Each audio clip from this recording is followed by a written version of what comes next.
Bienvenue sur InfoLive TV, ici Dina Cohen pour un flash d'information.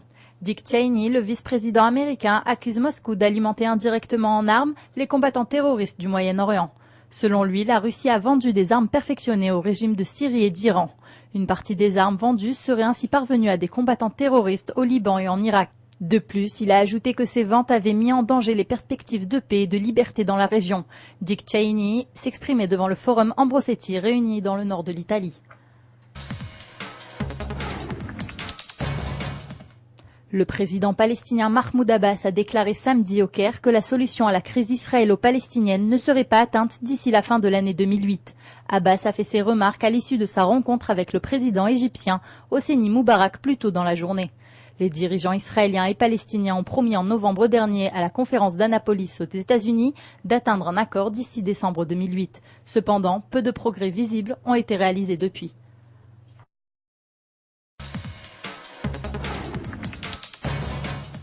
Selon un quotidien libanais, l'ONU va exiger d'Israël de dédommager le Liban pour les dégâts écologiques causés lors de la deuxième guerre du Liban. Le montant de ces dommages et intérêts s'élèverait à 1 milliard de dollars.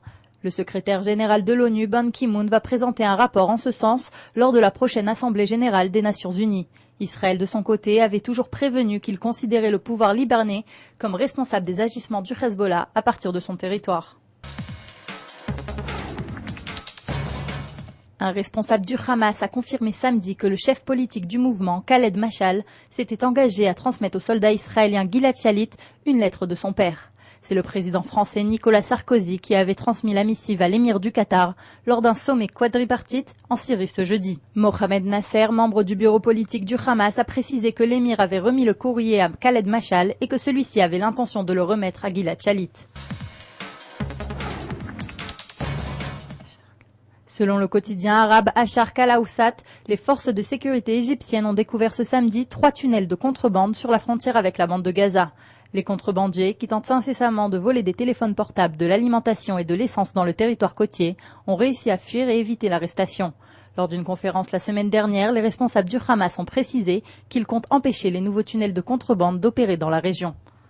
Nouveau sur InfoLive TV, vous pouvez visionner toutes nos vidéos en un seul clic sur le lien qui apparaît à gauche de l'article. C'est la fin de ce journal, merci de l'avoir suivi sur InfoLive TV, la première télévision israélienne sur Internet qui émet en 4 langues depuis Jérusalem.